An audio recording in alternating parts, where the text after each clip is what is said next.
Welcome back to another week of the Vantage Point. I'm your host, Azandi of Righteous Jewels, as you know, and this is your Conscious Podcast. Today is another Friday where we want to bring to you information that will help push you towards liberation. Here, we like to inspire Nubian Melanites all across the globe to look at their lives and look at the world from a different vantage point. A vantage point that propels them towards awakening and liberation through action. So we focus on changing the false perception that so many Black people have placed their focus on in such a way as to change and to make the necessary changes in our character to make us, better each day. So we bring on different people, scholars, philosophers, theologians, people that will help us, give us some of the keys necessary towards fighting racism, white supremacy in today and towards liberation. And with that in mind, today we want to welcome to the Vantage Point the Grand Sheikh Shamel of the Moorish Science Temple of America, Temple number 2, Durham, North Carolina. He has, for over 25 years, been teaching tirelessly our brothers and sisters of the Moorish Science Temple of America. So we want to welcome you to the Vantage Point today. How are you? I'm doing well, and thank you for having me. Good. No problem. So we want to give our viewers a chance to get to know a little bit about who you are. We didn't read a bio for you, so this is kind of like the live bio to know a little bit about yourself. If you don't mind us asking, where are you from? Where were you born and raised and schooled coming up? Yes, sure. Um, First, I was born in New York, born in Jamaica, Queens, raised in Long Island, and I lived there for a certain amount of time. And in my early years, very early, I came across a lot of great information that helped me on my journey. Um, During that time, we refer it to as getting knowledge of self. So when I was 14 years old, I had the opportunity to go to Hofstra University with my brother and see a lecture of two great men who have since gone on to the ancestors. That is Dr. Ben and Dr. John Henry Clark. And it kind of changed my life in short. And from there, I just started reading and researching. That led me into uh, taking my Shahada as a Muslim. I joined the Ansar Allah community when I was like 18, 19 years old. Um, I became really much early on, I became a teacher or studied to be a teacher. And that is where I had the opportunity actually to meet my good brother, the Reverend Dr. A.J. Varma, who was always, from the first moment I met him, an excellent teacher. And I learned a lot from him. Um, so going through the various different schools of learning, um, Islam, Hebrew Hebrew studies, Egyptology, studies on ancient Sumeria, etc. Fast forward, I traveled south. My family is actually from the south here in North Carolina, Okay. so I had an opportunity to kind of touch back with my roots. Which fast forward into 2008, I officially moved here in North Carolina, and at that point, I pretty much decided to focus on learning about the Moors, or really getting into the information as it pertains to the teachings of Prophet Noble Drew Ali, because I was made aware of Noble Drew Ali, but I didn't really know what he taught. And it Mhm. was this thing about nationality that kept coming up, and it intrigued me, particularly because throughout history, so many of our people, such as the greats, such as Marcus Garvey, Elijah Muhammad, Yahweh bin Yahweh, all these great men talked about building a nation. Mhm. And I wanted to know what part nationality played in that, because we all are familiar with the idea of race and race Mhm. pride, which is a great thing. But this thing about nationality, I didn't hear enough about. So when I probed into the teachings of Noble Drew Ali and I did my own research, again, one of the things I learned early on was not to take anything for face value, to do your own research, Mhm. because it's easy to get someone to believe a thing. Many of us came from the Christian church upbringing, traditional Christianity, where belief is pushed on us. Mhm. But um, through my studies, I learned that we had to research. And when I researched, I found that many of the things that Noble Drew Ali was speaking about was really true in terms of law, not just history of the Moors and 7-Eleven and things of that nature, but law as far as status and things of that nature. So I had the opportunity to be introduced to the Moor Science Temple. A good brother, an elder, um, showed me to the temple in Durham, North Carolina, and eventually, me as well as my wife, we joined that, and I've been a part of it ever since. I became a sheik, a grand sheik, and since then, I've dedicated my life as an extension of my earlier past dealings with, as far as teaching our people knowledge of themselves, through and focus on the aspects of letting them learn more about their nationality. So that was Okay, great. You used a lot of keywords that I'm excited. Okay, I'm excited for this because you went into many of the things that I want to ask you. Now, I'm just going to say this ahead of time. You'll see me writing stuff down, looking, I'm paying attention, but I have like several screens and this is okay. just what I do. So I'm listening, and I take notes because I'm listening to what you're saying. And at what point, because you said you went back to North Carolina, so at what point did you become a member of the Moore Science Temple? Well, I officially became a member of the Moor Science Temple of America in 2013. Okay, got you. Okay.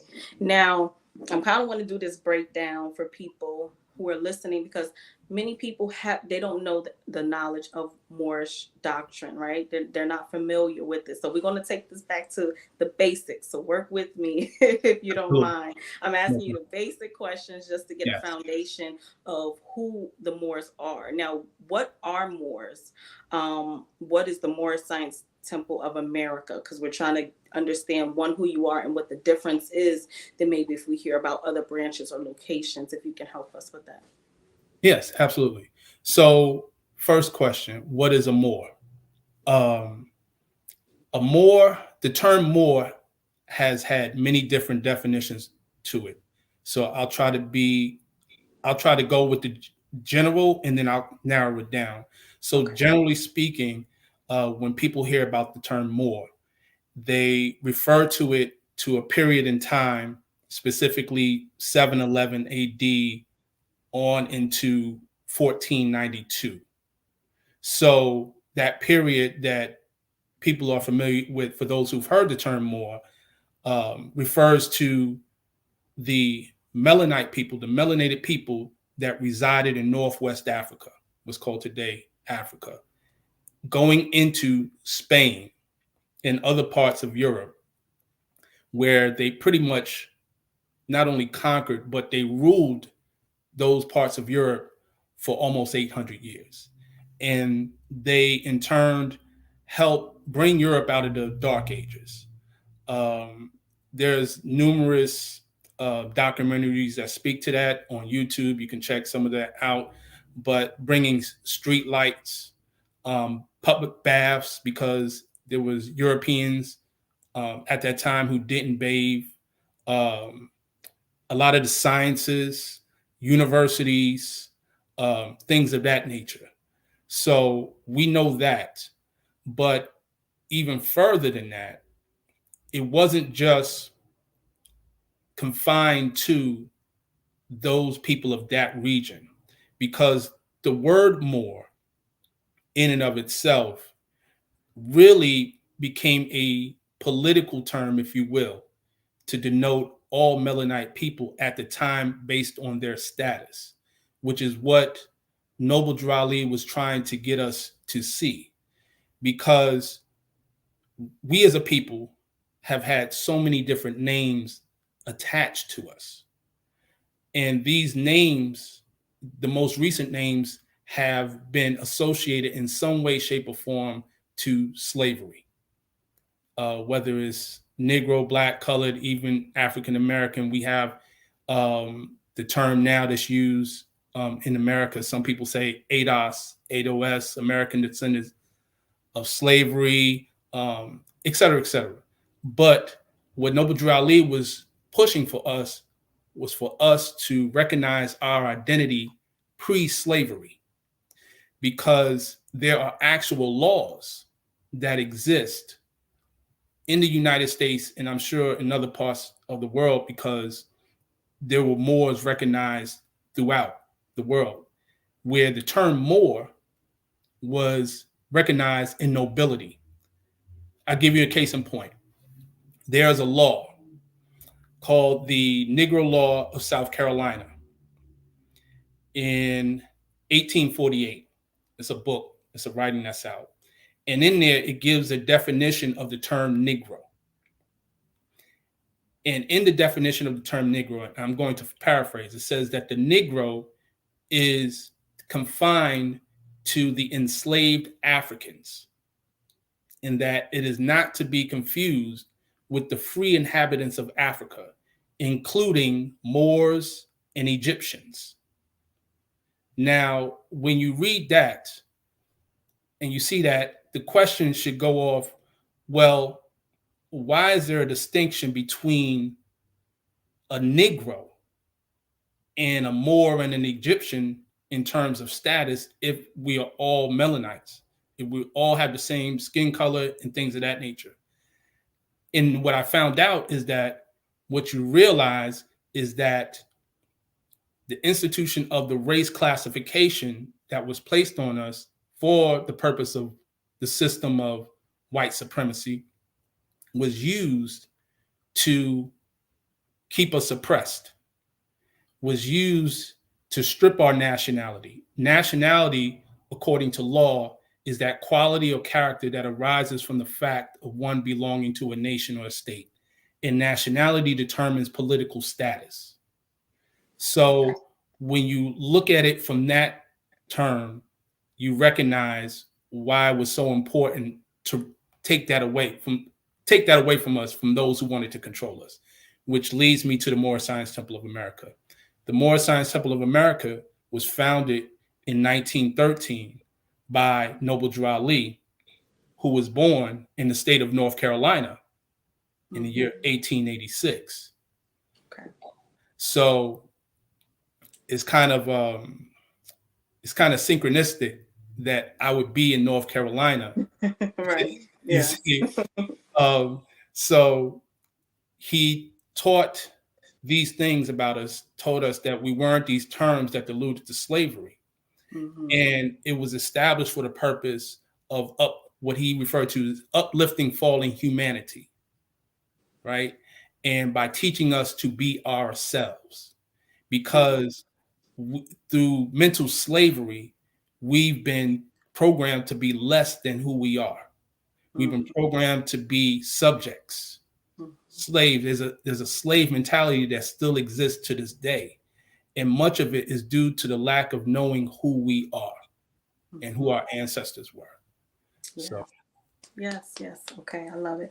So I'm glad you answered about nationality, because that was one of my questions. Now, you said nationality determines political status, right? And then I'll ask a little bit about Prophet Noble Drew Ali. But in the vein of nationality, why is politics important?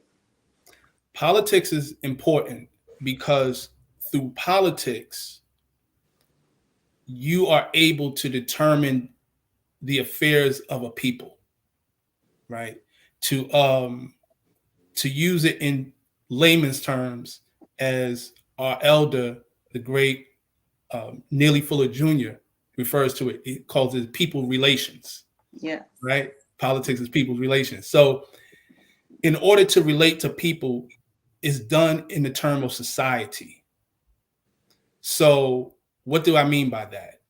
Okay, you and I are two individuals. Now, as individuals, we're born into a family. We're born into a family. That can be considered one society. In other Mm-hmm. words, a society is a group that shares common interest. And then Okay. that family can, a collection of families can be a community. Okay. And then collection of communities can be a town, a city, a state, etc. But the key Mm-hmm. thing is that the group has to have common interests. Marcus Garvey is quoted as saying the independence of nationality and independence of government is the means of protecting not only the individual but the group. He said that. Mm-hmm. So we have to have an independence of nationality and an independence of government, not just government by saying mayors and governors and councilmen, but government of family, government of self first. Because even in ourselves, there's a constitution of the human being controlling your emotions, controlling your thoughts, and things of that nature, which extends to the family, then which extends to your community, etc. So I hope that kind of answers it. That the No, important it's political. yes, it did. It did. And I love when people come on the Vantage Point and quote our great Beavis and Babas like Baba Nearly Fuller and Marcus Garvey. And no, this is great because it gives you a good understanding of or good confirmation of where the thought process is coming from.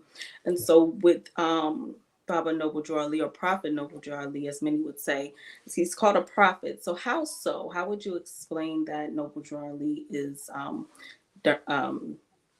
termed a prophet? Great question. So in the Moorish Science Temple of America, we give our definition of a prophet specifically. Okay. Um, the question that is asked in the literature known as the Moorish questionnaire or the Quran questionnaire for Moorish Americans, the question is asked, what is a prophet? And the answer that is given is that a prophet is a thought of Allah manifested in flesh. Now, that goes into a lot of esoteric aspects of who he is. So let me just kind of put it as plain as I possibly can. We teach in more science that man is not the body nor the soul. He's a spirit and a part of the all. Now we use the term Allah, but you can use whatever term you view the source.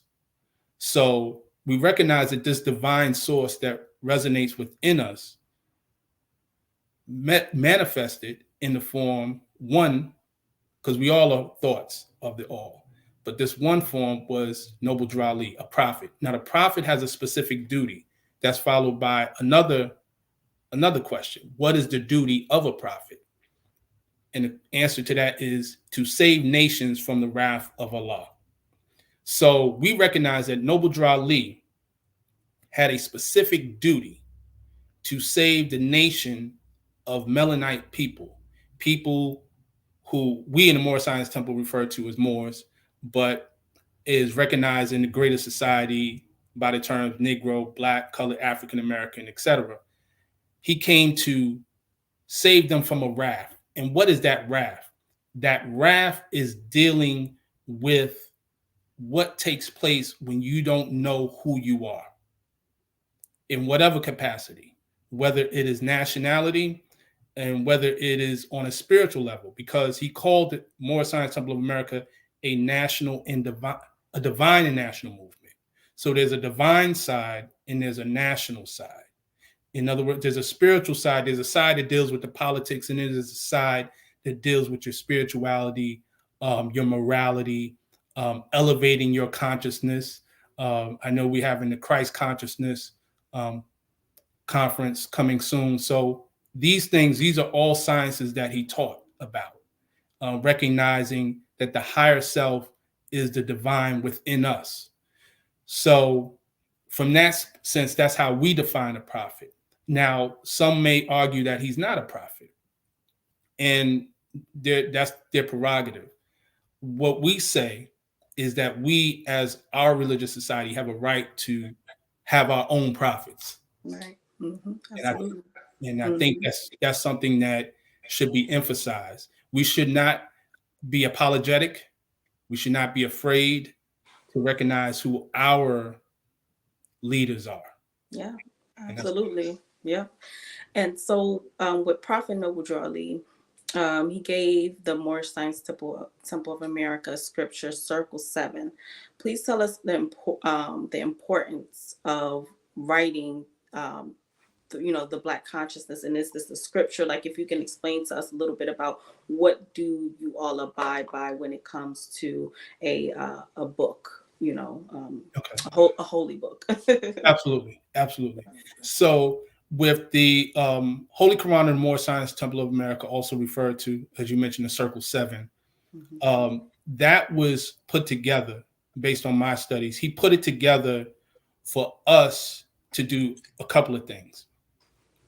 He put it for us to have our own scripture, where we have, as you mentioned, have our own spiritual base that Mhm. relates to us, Yeah. because he is actually recognized as the first person to have um, institutionalized or religious institution that was based in Islam in some form of fashion, though it's not Orthodox Islam. So that's one. But he wanted to give us something that was palatable to us at the time. And not only did it have to be palatable, it had to be able to change our condition. See, with all due respect, it's great if you choose a certain religion, but whatever religion that you choose, if if that doesn't help to change your condition, not only spiritually but socially, Mhm. then it's a problem. Mhm. And so many times we've seen our brothers and sisters convert to various religions, and they may feel a certain sense of closeness to whoever God they serve, but their social conditions aren't changed. Mhm. They're still suffering through white supremacy. They still are not, they're still having a degree of self hate, Yes. even amongst themselves. So that was one. And then two, what he wanted to do was he called it the uniting of the Quran and the uniting of the Moorish Science Temple of America. So what he did with this book is unique in the sense that he stated that this book, and I want to make this point, he never claimed to be the writer or the sole author of the book. It says divinely prepared. And he said these lessons were in the hands of the Muslims in India, right, and other places. So what he did was he took certain writings from other places and composed them and put it in that form. And the reason why I have to make that point is because there are many people who say, "Oh, well, he plagiarized," and da, da, da. He never claimed to be the writer of it. He said he prepared it. The Okay. same way an editor would prepare a magazine. That doesn't mean the editor wrote all the articles, Mhm. right? So Mhm. he prepared it. And in preparing it, he stated that these have the 12 missing years. I'm using his words, the 12 missing years of Jesus. He said that these lessons are for all those who love Jesus. Because remember, he's talking to his brothers and sisters who are Christians at this time. Mhm. So they only know Jesus. They don't know Muhammad. They Mhm. don't know Buddha. So he has to give them what they want, They but right. they learn to want what he has to give. So these 12 missing years, which is actually shown in the book of Luke, I forget which chapter, it may be chapters 2 and 3, but there's a missing gap between the age of 12 and 30. That's 18 years. Mhm. So what he talked about was those years in which the one that is called Jesus went to India, went to parts of Africa, Egypt, and even parts of Europe. And he was using that to kind of create this cohesiveness where we can connect with the other ancient books, because in that circle 7 you also read about the Vedas, you read about the Avesta, the book of Psalms, other writings that we probably would have never even bothered to even venture out or even deal with. Mm-hmm. So he was really truly connecting all of the spiritual systems. That's why we in the Moral Science Temple say we honor all true and divine prophets: Mm-hmm. Jesus, Muhammad, Confucius, Buddha, etc. Mm-hmm. So we understand that all these Melanite beings Mm-hmm. were had a certain divine purpose. Mm-hmm. So that's what he came with, a universal principle within that form. Okay. Yes. Okay. Because you did mention that it's the men's conference coming up, right? The Christ Consciousness Conference, and it is this year's theme is speaking about reviving manhood, and you are one of the speakers for this conference, which we will speak about a little bit later. But because of that, one of my questions to you was about Christ, or what people say Jesus, and there's different names, but so you're saying you're not arguing Jesus, it's more so understanding the years of Jesus, Yeah. what parts of his life was missing, and understanding who he really is, Yes, right? absolutely. We have to recognize that these accounts, they are our stories. Mm-hmm. Now, the oppressor and the slaveholders of that time, they took our stories, they took our sciences, and used it in a certain format to use it against us, to oppress us, to tell us to turn the other cheek and wait for our pie in the sky when we die. But we find that even in this day, in recognizing all the things, we can get into all the particulars about you know did Jesus die on the cross, things of that nature. Mm-hmm. But it's something about understanding about this story or series of accounts of one who was able to transform himself from a human being, meaning he was the son of man, Mm-hmm. to a celestial being or earthly being, being the son of God, and still being the embodiment. He said, when you see me, you see the Father. But he also said, the works that I do, ye shall do greater. Mm-hmm. Mm-hmm. Also said, is it not written in your law? I said, ye are gods. So what I always caught from an early age, even before I came into the Moral Science Temple, was that this person, Jesus, is speaking of something that is in me, not necessarily of me worshiping him. Mm-hmm. Because I've never read anywhere where Jesus said, worship me, Mm-hmm. right? He said, I am the way, the truth, and the light. No one can get to the Father except by me. That means he's the example, Mm-hmm. right? And so that's what moral science really teaches. And one of the things we teach about is the higher self and the lower self, the study of yourself, the selves. The question is asked, if you would ask me what to study, in the Circle 7 said, if you would ask me what to study, I would reply yourselves. And after you have studied well and ask me again what to study, I would reply yourselves.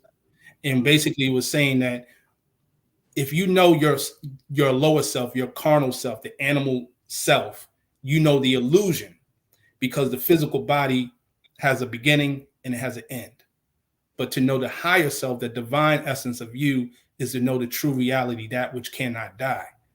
And again, we see this when you study all the different groups, because I focused on, for a long time before I came into moral science, and I still do, something called comparative religions, comparative religious studies.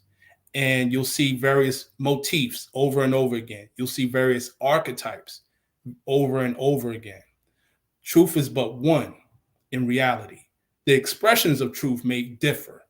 And that's why I'm so glad that you titled this program Liberating Message from All Different Backgrounds, because that liberating message is a message of truth. So no matter what background you come from, the essence of truth still remains the same. Right, that's absolutely correct, because I'm hearing a lot of things that you're saying, and I can see that the truth resides, no matter what you call yourself, how you Yes, dress, how we dress, truth is truth and truth confirms truth. yes. So now, before we move forward, I just want to be clear on something because you say what we teach as Moors. Is all Moorish science the same? And you also have the Moorish Science Temple of America. Mhm. So if you can just be clear for us on, are they all the same? Is it different branches, Yeah, around the world? And do they look at it the same as what you're advocating today? great question. So the short answer is no, they're not all the same. Okay. So I'll give you kind of the overview, and this is deals with the history of the Moorish Science Temple of America. So Noble Drew Ali passed physical form in 1929. After 1929, there was a split. Um, and without getting into the specifics of it, that split began the beginning of a lot of the different ideologies that came through about. Um, that's what the Moorish Science Temple of America. Yet and still with that, all of those branches, those we call them grand bodies. If you ever hear anyone use that terminology, that refers to the various administrations and factions within the Moorish movement. Um, but they all refer to the Circle Seven. They all refer to Noble Drew Ali as being the prophet. All recognize that the principles, we have five basic principles: love, truth, peace, freedom, and justice. And we recognize those as the five highest principles that we honor. So that's universal. The flag, which the Moorish flag, we recognize as the red flag with a 5-pointed green star in the center, the 5 points representing love, truth, peace, freedom, and justice. What ended up happening at a later time, due to either certain members leaving the Moorish Science Temple or certain members getting kicked out of the Moorish Science Temple, was they formulated their own groups. Um, and again, it's so many, I can't even name them. But then later on, you had an adoption of a European ideology. Well, let me say a white supremacist ideology. Let me be clear. Mhm. Because the person who formulated the sovereign citizen ideology, which unfortunately many Moors have been stigmatized by through the media, um, originally a white supremacist, still is a white supremacist ideology. Mhm. It was by those white supremacists. It was called the Patriot Movement.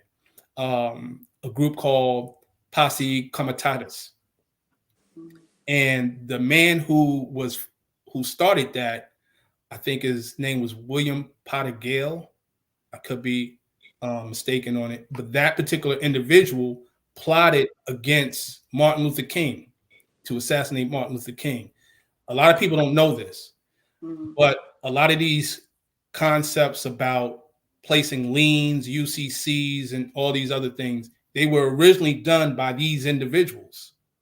Mhm. Um, and unfortunately, certain Moors adopted it. And I would say that those Moors are the Moors who, for the most part, are not part of the Moorish Science Temple of America, because Mhm. that's not something we teach. Um, there's a distinction between nationality and sovereignty. Not that sovereignty is a bad thing. Sovereignty is actually something that is legitimate, but it's the approach to sovereignty and recognizing that sovereignty is not based on you not driving, you driving without a license. That's not sovereignty. you know, You so, cleared my questions. so it's a total misunderstanding of what Noble Drew Ali taught. So yeah. Okay, I'm glad you said that. We're gonna get there. I'm not gonna jump there yet, but that Okay. is, we got to get there, right? Yes. Um, so before we get there, let's establish one. You mentioned race earlier, and you said, people, we talked about kind of Black pride, but it's a difference between that and nationality. Mhm. So, how important is race, and what is like the overall goal when it comes to the Moorish Science Temple? Is it your rights or is it liberation? You know, what's its role in liberation? Yes. So the role is truly liberation. And when we in the Moorish Science Temple of America speak of liberation, as I mentioned earlier, one of the five principles is freedom: love, truth, peace, freedom, and justice. So to truly be a free people is not just is free in all aspects as a society, free physically and mentally. That's why we focus so much on the mind, how to think. Prophet Noble Drew Ali is quoted in saying, "If I can get you to think, you can save yourselves." So it's important because we've been conditioned to really not think, not only not reason, because reasoning is a higher form of mental process in addition to thinking. But many of us, of our people, unfortunately, they don't even think. They're very reactionary. Um, operate off of emotions more than the thought process of reasoning and things of that nature, which is why we find ourselves in a lot of the situations. The aspect of race, to answer your question of race, we recognize that race race pride is important. So much so that Noble Drew Ali said, if you have race pride, join the Moorish Science Temple of America. Right? Basically, because you will be able to be a person to uplift your people. Right? So it's very key in that. So we recognize that nationality, because as I mentioned earlier, nationality determines political status. Nationality is the vehicle by which we can uplift our race in part, because this is dealing with law. This is dealing with law. And I'm sure you may have looked up some of the information pertaining to Moorish Science Temple of America. One of the questions that is asked in the questionnaire is, what is meant by the word black, right? And this is controversial. What is meant by the word black? And the answer we give is, black according to science means deaf. Now, the response has been, well, that's not true because we have melanin. That's true.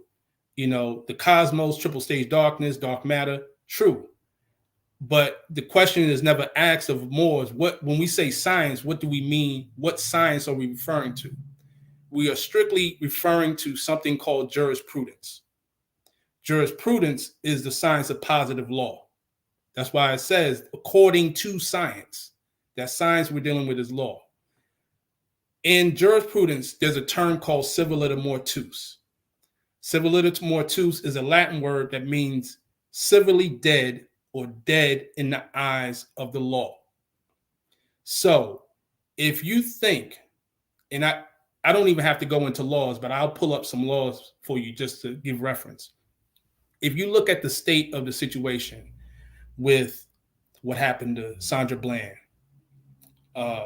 George Floyd, Freddie Gray, Eric Gardner, Michael Brown, Breonna Taylor, right? These are things that we have to address at some point into how is it that these things happen and there's the level of recourse is not to what we need. Because there's numerous situations. I'll give you an example. There was a situation some years ago of a man in Alabama, a dark melanated man in Alabama being beaten, an old man being beaten by police on the street, on the sidewalk. They thought he was a quote unquote African American. Come to find out he was an Indian. He was from East India. That that situation turned out differently for the police than normal. I'll give you even an earlier one, and you can look this up. Anyone can look this up. I don't want anyone to believe what I'm saying. In Louisiana, did you know in the late 1800s they were lynching Italians? They were lynching Italians like in the 1899, 1898. And they lynched Italians in Louisiana. And what ended up happening was the Italians reached out to the consulate for Italy and actually had communications with the Secretary of State, where they forced the government to pay reparations to the Italians for that. Now, you tell me, where do we find ever a situation where African Americans, so-called African American Black people, have ever received reparations for lynching? Now, what's the difference? The difference is the political status connected to a nation. Like I said, all of our great leaders have talked about a nation, and I named them, Marcus Garvey on out. Nationality is key with the nation building, because that is the political status. Reparations is a political act. Mm-hmm. We have to recognize that it's a political act. It's not a social act. It's not an economic act. It's not about we'll cut the check. Mm-hmm. Reparations is given to nations. The United Nations has a whole criteria that they speak about on reparations. The Universal Declaration of Human Rights states, quote, every person has a right to a nationality. That is what it says. It doesn't say every person has a right to a race, respectfully. It says every person has a right to a nationality. Why? Because nationality determines political status. And if you don't have a nationality, you by law are considered stateless and or what's called a denizen, Denizen, which is a weird space between being an alien of the state and a citizen. So you don't have full rights. You have what's called granted privilege.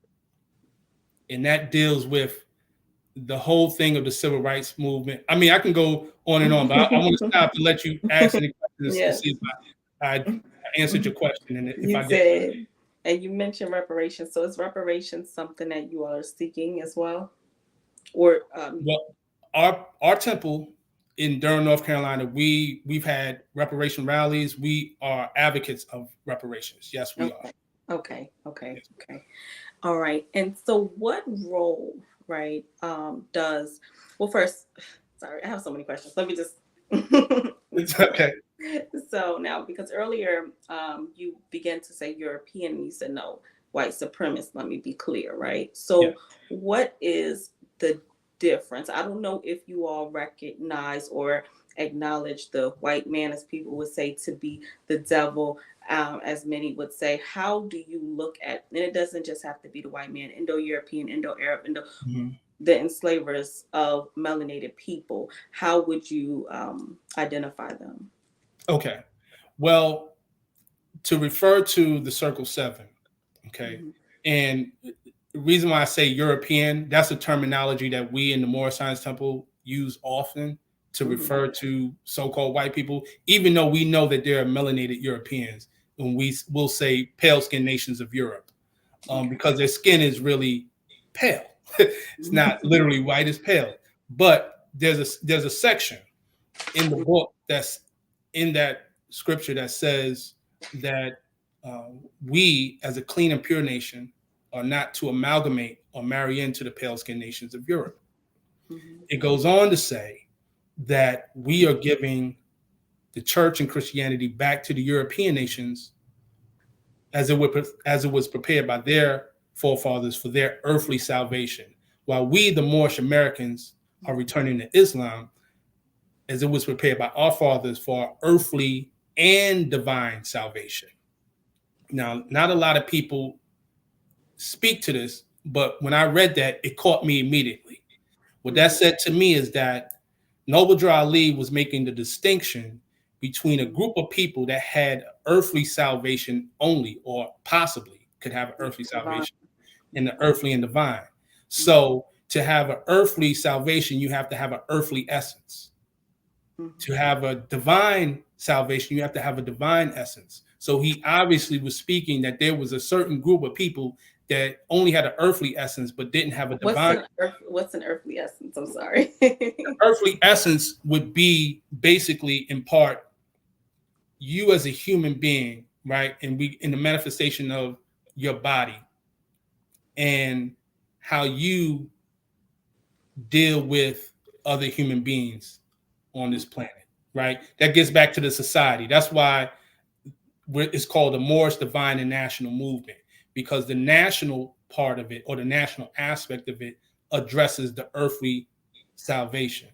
It addresses the fact that we can deal with each other in love, truth, peace, freedom, and justice. That we can have a society where we learn to love each other instead of hating each other. We can have our own, right, in harmony, as all human beings technically should have. That's the earthly side, doing your earthly life here. The divine essence deals with you of the essence of the spirit and the soul being able to transcend into us as divine beings into a metaphysical, with meta meaning beyond a physical existence, a spiritual existence, a cosmic existence, if you will, because truly our ancestors were the ones of those higher beings, whether you want to use the term angels, ancestors, aliens, don't matter, whatever you want to say, your ether Mhm. parents, Mhm. these these beings control the higher realms, Mhm. right? And still control the higher realms. And we are tapped into that. It's always been a matter of fact with us as a people. We all know about our grandmother or great grandmother, who was very intuitive and could speak about the spiritual world in a certain sense. Most of us um, of a certain age, of a certain generation, can speak to that. Some of us have that now, but it's not strange to us. It's strange to certain people. That's why certain people would study us or create a subject matter, call it Egyptology, right? Why would you call something Egyptology? There's no Greeceology, there's no Romeology, right?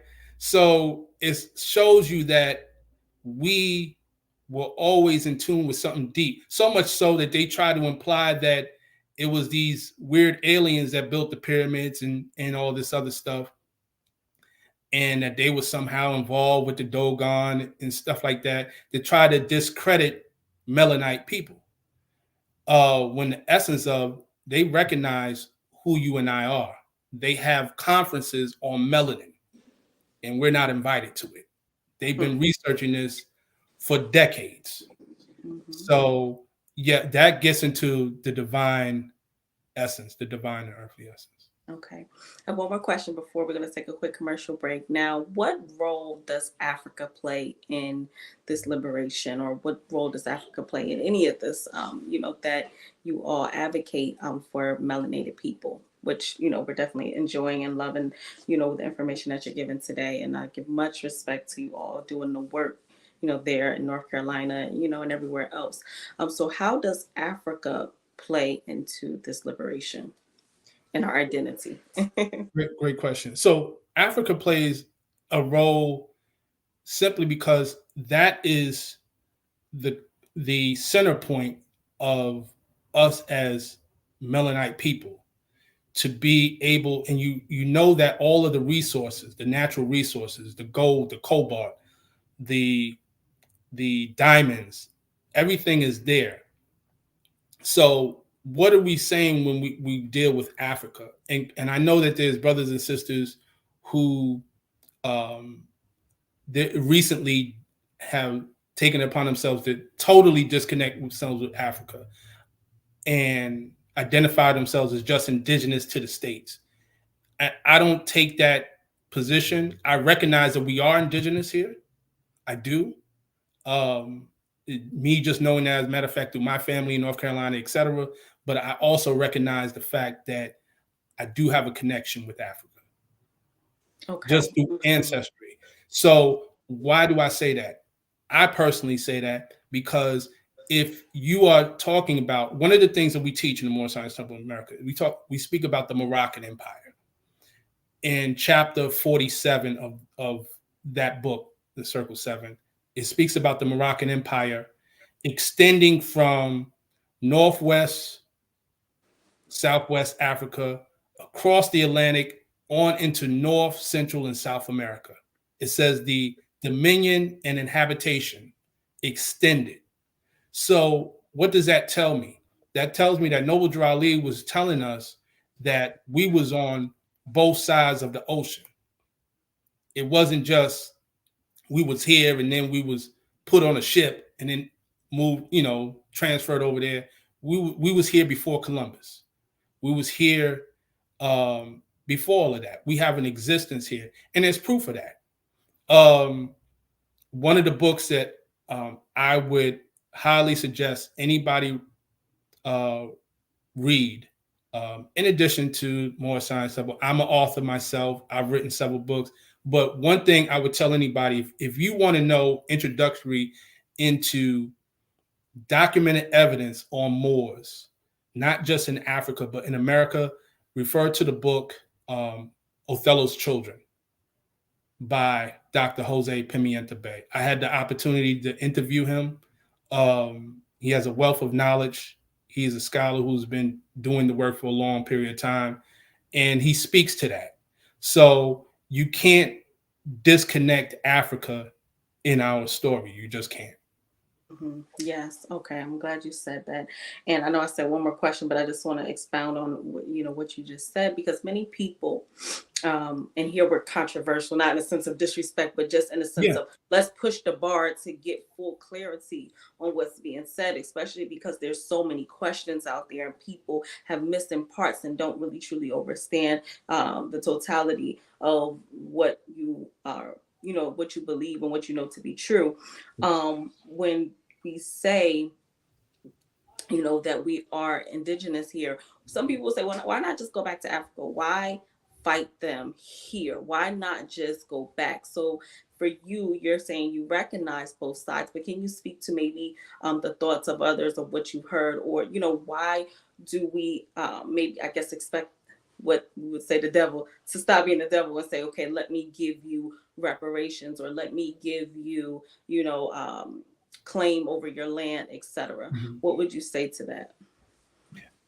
If I understand correctly, you're asking what would I say as to why they don't give us No, do we expect them to truly do that? And if okay not, some would say, well, why not just go back to back Africa? to Why Africa. not just, Got why you, would we fight here? Mm-hmm. got you. Well, a couple of things. The main thing I would say here is that you have to recognize this key fact that we're unique people in the fact that we've had our nationality taken away from us. And I got to go back to nationality because even they have something called the law of nations or international law, right? So let's say, for example, someone came from, I don't know, Russia, right? Russia came to the States.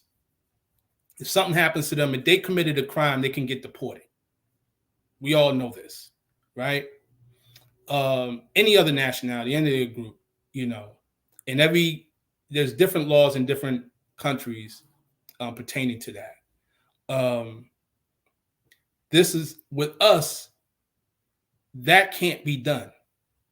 Now, the question should be asked, why can't that be done? If someone, if someone is a notorious, let's say, heaven forbid, a serial killer, a melanated serial killer, right? What was the guy? John Muhammad, who was the sniper. I mean, he was to a lot of these Caucasians the devil.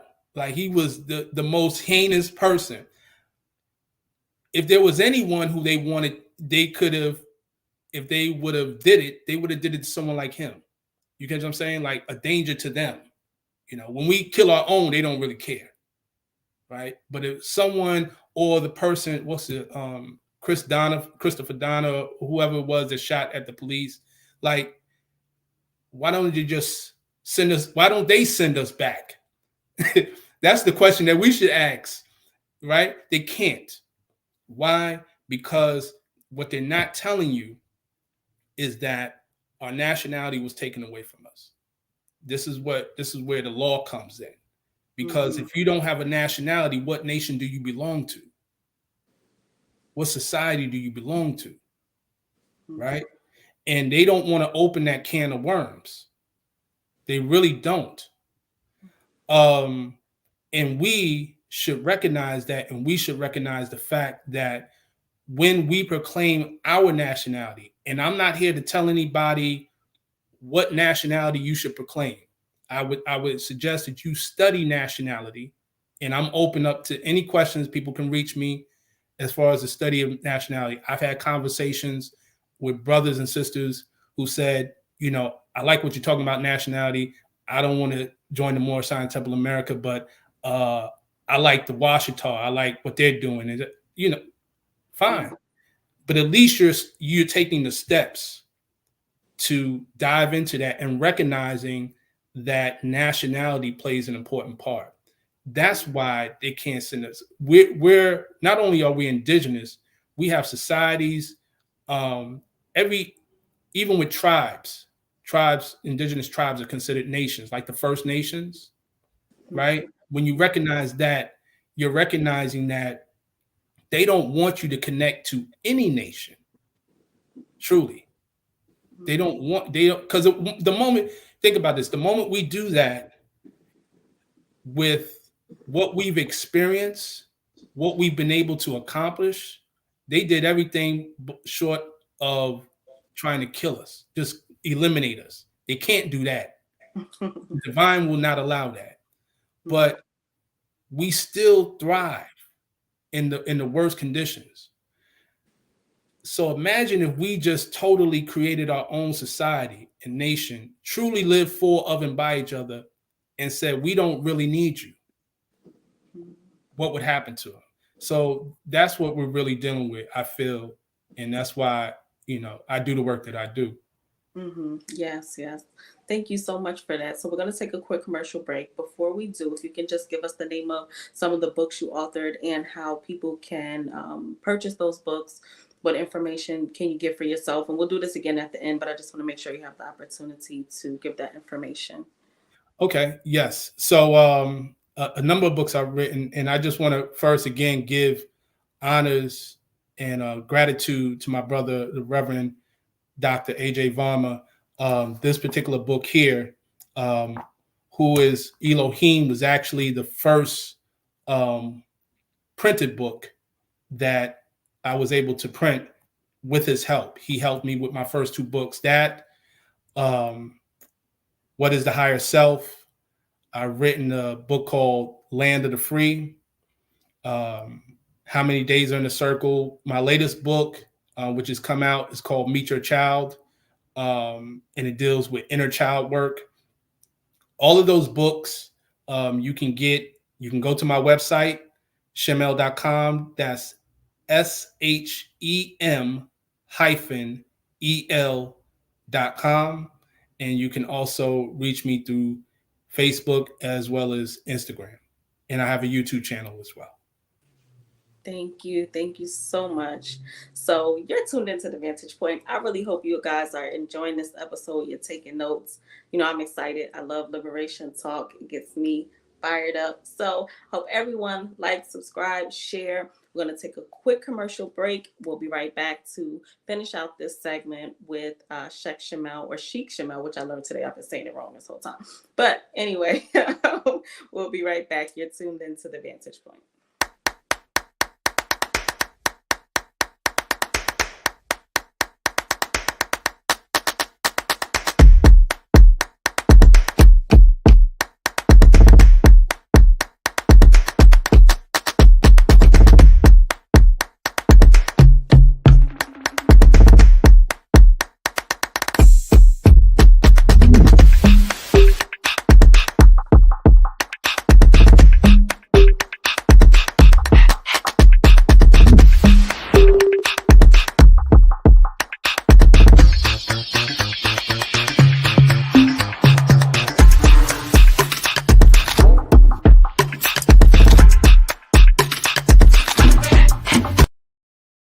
right now.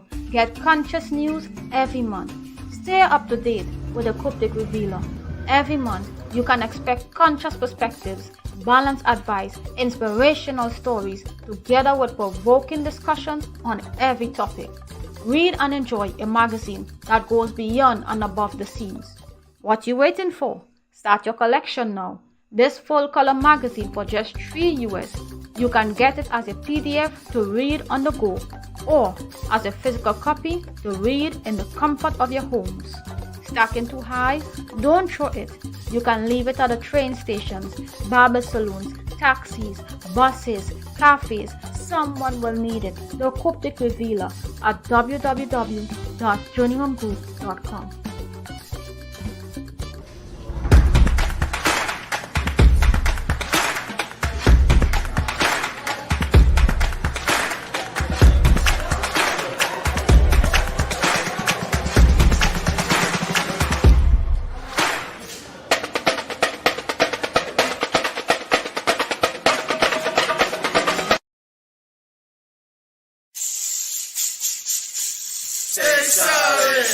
In the face of all that seeks to divide us, stay solid. For the truth that they try to hide from us, stay solid. It is in our coming together that we have our power, in the passion of our purpose and the divinity in our desire. Stay solid. Gotta stay solid, ain't no other path. Every generation put it on their back. 10 toes down, that's how you make it last. I don't even feel the pressure, I just hit the gas. I can never go do it on solo. This birth on the earth, I'm on go mode. They don't even see the work, it's the end goal. With the family, with the team, see how far go. Yeah. Solid, like the rock of Gibraltar. Solid like black lovers as they walk to the altar. Solid like being there for your child. Solid like knowing that you can start a revolution with your smile. Stay solid.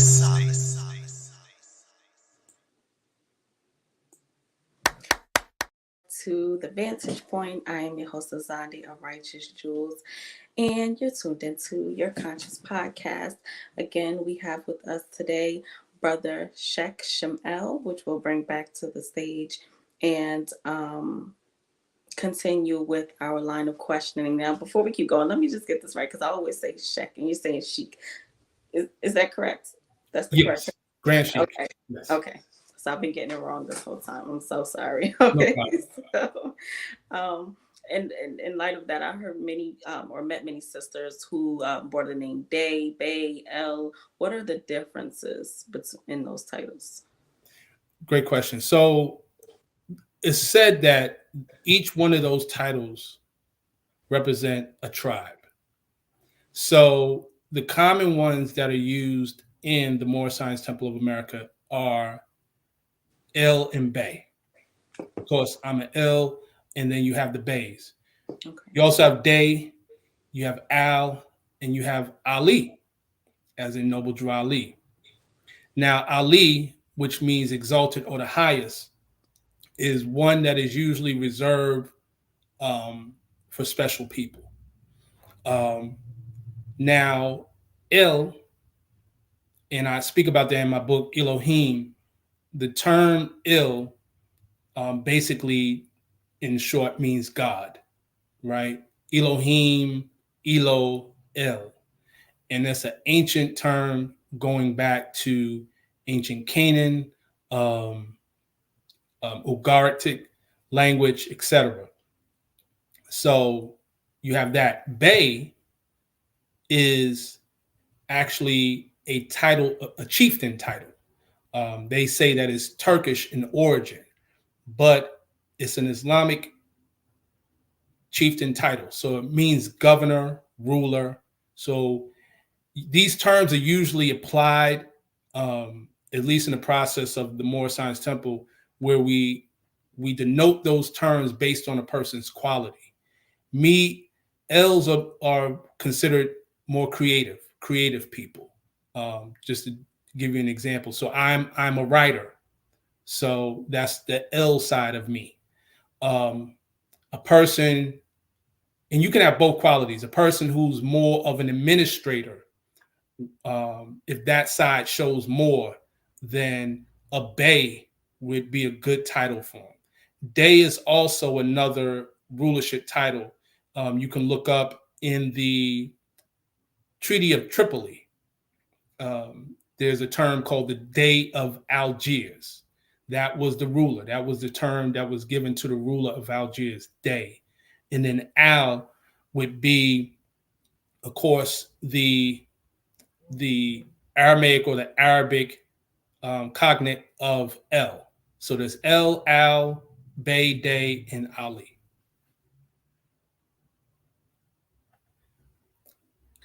Um, Now, before we move in, because I want to just, we're approaching the end of the segment. So before we get there to the men's conversation, I just want to clarify some of the things we spoke about before break. You mentioned that some people, are more into, you don't have to pay for a traffic ticket, you don't have to do these things. And you're like, no, it's about nationality. Yes. So the whole squatters' right, and that we are sovereign, we don't owe them anything. That is not your stance, right? Are you saying that we should pay taxes? Do you all pay taxes? I'm just throwing it all out there at once. Yeah. These are all the things that are being said. So do you pay taxes? If you don't, why not? Do we have rights to just say, forget it, I'm doing my own thing, don't pull me over, don't ask me no questions? Right. So I'll start it off by giving a quote that Noble Drew Ali said. Noble Drew Ali said, "You're going to be taxed to death." That was a quote. So I'm giving that as a reference point. So Noble Drew Ali spoke about taxes. Now, with that said, Noble Drew Ali also said that we should do all business in the name of the Moorish Science Temple of America. He was speaking to his members. Now, why would he say that? Because he recognized the power of religious freedom and the religious laws in this country. Religious institutions don't have to pay taxes the way other individuals pay taxes. They're exempt in many different ways. What happens is many of these individuals who get into this sovereign citizen thing, they're individualistic by nature, by mentality, because it's an individual thing to want to just get a nationality card so you can flash it and say, I don't have to drive. I don't need a license. Here's my nationality card. They're not trying to contribute to the group. They're not trying to contribute to the nation. You know what I'm saying? Now, what's good for the collective is always good for the individual. What's good for the individual is not always good for the collective. What do I mean by that? When Noble Drew Ali created the Moorish Science Temple of America, he did it with the mindset of all of us having what he referred to as divine rights. So if you operate within a society is also known as a body politic. A nation, according to law, is a people existing in the form of an organized drill society.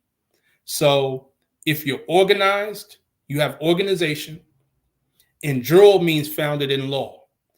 In the Moorish Science Temple of America, we have a constitution, divine constitution and bylaws for the Moorish Science Temple of America. So we have our own organic body of law. There's something called ecclesiastical jurisdiction, which deals with religious societies. That's a real thing.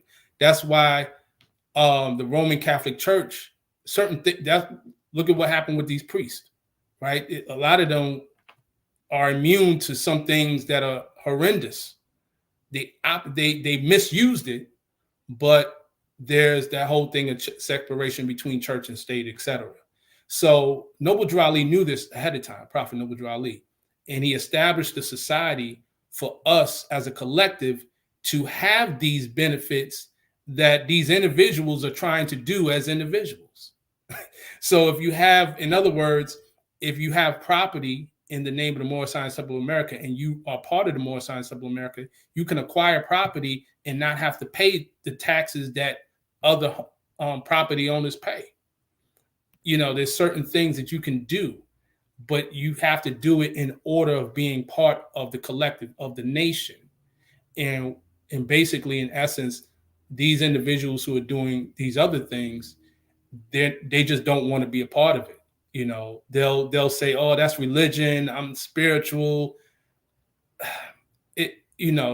Respectfully, you can't say that you're spiritual and then you do things that are not spiritual, or say that you're not religious and then do things that are religious, such as um, if you do any sort of ritual on a regular basis and is ritualistic, that's a component of religion. If you gather at a certain space for the purpose of certain things, that's the same as going to a church, a temple, a mosque, etc. So they contradict themselves in it. And I always say this is how I define the relationship between religion and spirituality. Because according to law, religion is just your relationship, man's relation to divinity. So if you have spirituality as a state of existence to be in, a spiritual state, religion becomes a vehicle, a tool by which you can express or reach that spiritual state, right? It doesn't dismiss the religion and the practicality. Any tool can be used for good or bad. You can't say that the tool is the source of evil, as some people like to say, religion is the source of all the bad things. No, you can have a hammer, you can build a house with it, or you can beat someone to death and crack their skull. It's how you use it. Fire can warm up a house or it can burn a house down. It is a tool. And when we recognize how Noble Drew Ali used religion as a tool for liberation of his people, then you can take the emotions out of it. So that's what I would say in the context of that. Okay. That's very clear. Thank you. So, and this will kind of tie back into the individuals conversation, right? And we're moving into the men's conference, which again you'll be speaking at the Christ Consciousness Conference 2023, Reviving Manhood. If we can put the flyer up, that would be great. And so this is taking place on December 8th and 9th, and you can register for free. The information will come up on the screen. And so with the conversation of men, right? What does the temple, what is your code of conduct as it pertains to men? Yes. In Moorish Science Temple America, as I mentioned earlier, we have a divine constitution. And the seventh act, we have 7 acts in the divine constitution. This Act 7 specifically speaks to the responsibilities of a man, a woman, and the children. And that it speaks that a man is to provide for his family. It is very clear on that. In addition to that, another thing that it states, or Noble Drew Ali taught, is that we're supposed to have a greater appreciation for womanhood. So we're very clear that men have a role to be protectors, to be providers to the best of their ability, because we're still in this system of white supremacy where a lot of things have been suppressed against us. But we have to work. It's in our nature to work. It's in our nature to be protective of our woman and our children. And if you don't do that, then you are violating your nature. And so that has always been emphasized in the Moorish Science Temple of America. And I just want to say this in addition, when I say Moorish Science Temple of America, I don't want, because I know this broadcast is going all across the world, to think that what Noble Drew Ali did was just an American thing. Before it was called Moorish Science Temple of America, it was called Moorish Holy Temple of Science. And in fact, it was called Moorish Holy Temple Science of the World. And in fact, that still exists. So, and he traveled to Cuba, to the Pan American Conference in 1928. He traveled to Mexico. He was on his way to traveling Before he passed away, he was on his way to traveling to Canada and Europe. So he was spreading his message across the world. He wasn't looking at this is just an American thing, but he went to us. He was born here in America and he came to us first. So I just wanted to make that clear. Yes, yes. Thank you. Very clear. So then when you do have individuals, right, because I've seen this myself, and it's could be any religion, any organization, you have individuals that may join and become a Muslim because they want to have many women, right, and not really be true to Islam. You may have men that come amongst Christians for their purposes, or men that come amongst, the more Science Temple of America and say, hey, I could get me a nationality card, and this is my pass to, to do what I want. Mm-hmm. And so they may not be true to the teachings and to the science and to what you all, abide by. And so when you have individuals that does join the nationality and does not conduct themselves to that, that code of conduct, that standard, what is the repercussions for those type of men? How do you all handle that? Yes. Well, one, before we institute any sort of discipline, there has to be the conversation, because the conversation has to get to the understanding or overstanding of the mentality of it.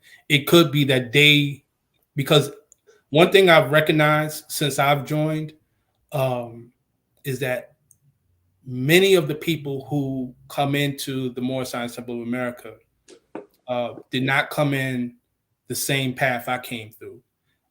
There are many brothers, and this is just dealing with the system of white supremacy. They came in through the prison system.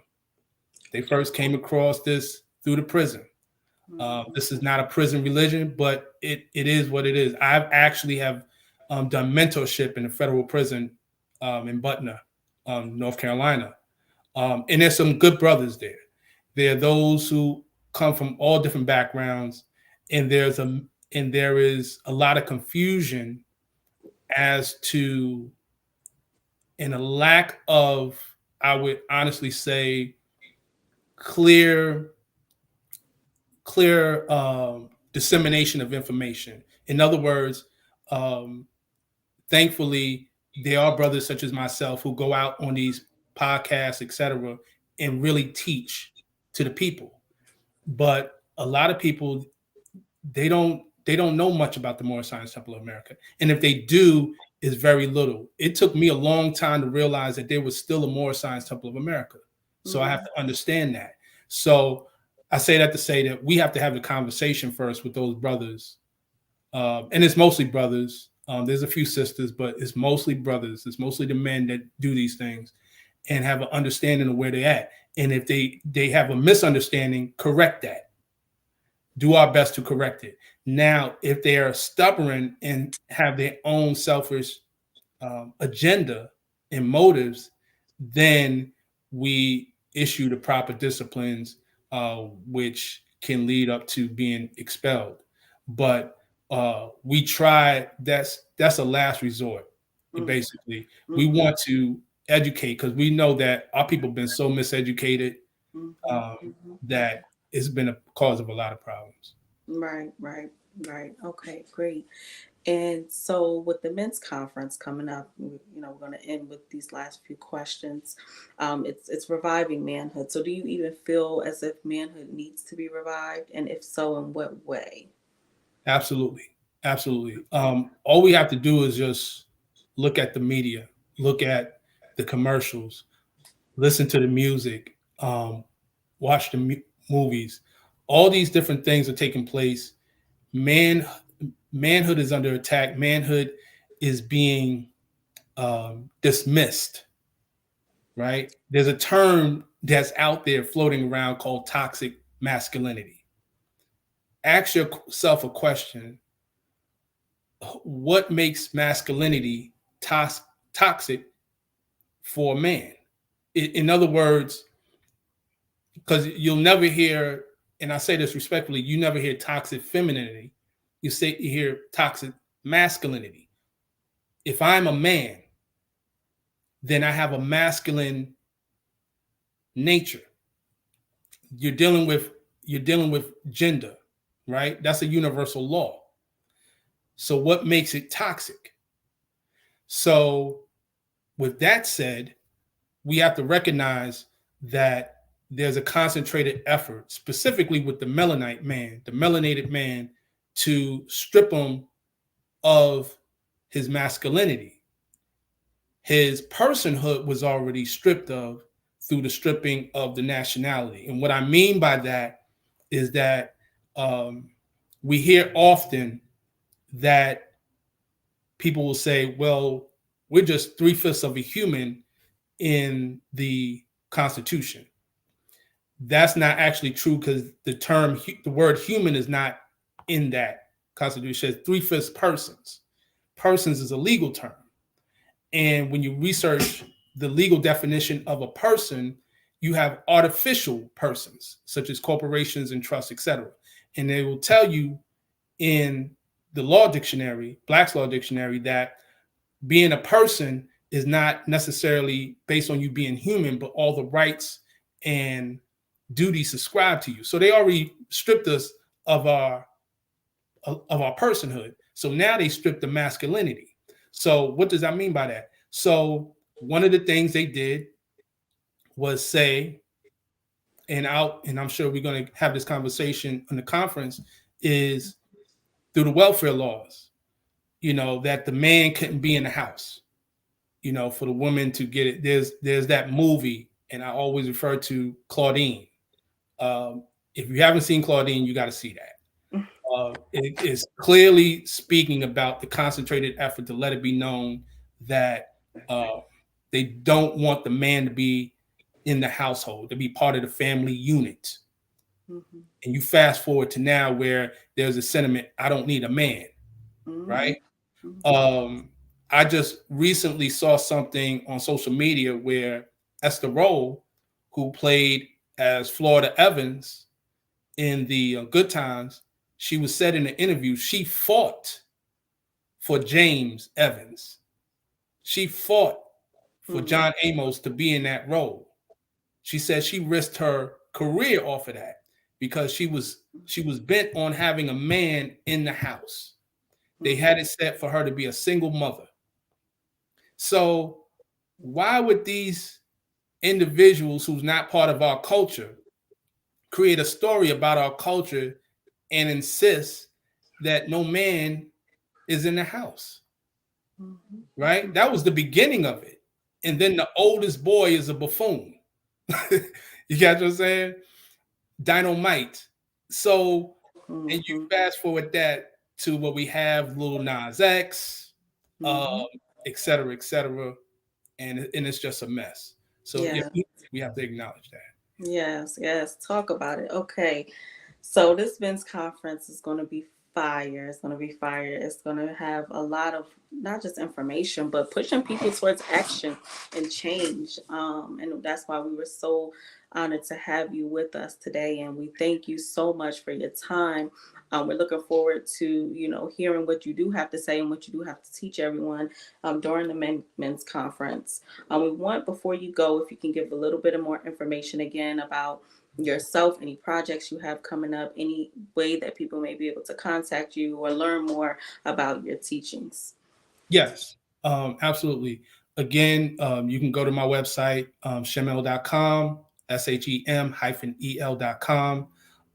If you want to email me, my email address is shem.el.com. .el9, so that's SHEM.EL, the number 9 @gmail.com. That's my email address. You can reach me at Facebook. I'm on Facebook. I have a YouTube channel, Shem L. Some of the things that I'm working on now, I just released my book, to which, again, that's Meet Their Inner Child, to which I will follow up with a workbook for that. And also, I'm so proud of the fact that I was able to put out an audiobook for my book, for the book that I put out some years ago, What is the Higher Self? So I have that now in audiobook form. It is available in various platforms, Google Google Play, Spotify, all different ones with the exception of Amazon. It's not on Amazon, but the other platforms is on Nuke, etc. And I'm steady working. I'll be putting out some more material, more content on my YouTube channel. I'm looking forward to this conference. I'm definitely open to connecting with brothers and sisters, again, from all different backgrounds, pushing that liberating message. Because, again, regardless of where we're from, if you love your people, if you love our people and you want us to be uplifted and be in advance as a people, I'm all for it and I'm here for it. So, again, thank you, Sister Azande, for having me here. It's been an honor and pleasure. Yes, we thank you because this message is important. And again, however it works best for a person, we're pushing you towards liberation, towards consciousness. If it worked for you to be a part of the Science Temple of America, we have a brother here that's inviting you, that's willing to teach you, that's with open arms. So we are for the progression of our people, however that may look, and so we thank you for bringing, your truth to us today. And with that, we want to invite you back on perhaps in the future. But I think today was really good. I think we were able to kind of dig deep, because I've heard questions asked. I've also had a friend who, was dating more at the time, and she was asking so many questions, and people were excited about today's episode. So, I hope I didn't push the bar too much, but I'm like, no, tell us about this, tell us about that, throwing all these questions. But I think it was really, really good. So we want to thank you again, brother, for joining us. Everyone, continue to share, to like, to subscribe, to push people, just towards their greatest potential in the truth of melanated people. Not just any truth, but our truth. Our truth is what truly matters. And in that, we want to leave you all today in love, truth, peace, freedom, and justice, with all great respect to our brother Sheikh Shamel and the Prophet Noble Drew Ali and what they have brought to the Vantage Point today. So until next time, peace. You all have a great weekend and be safe.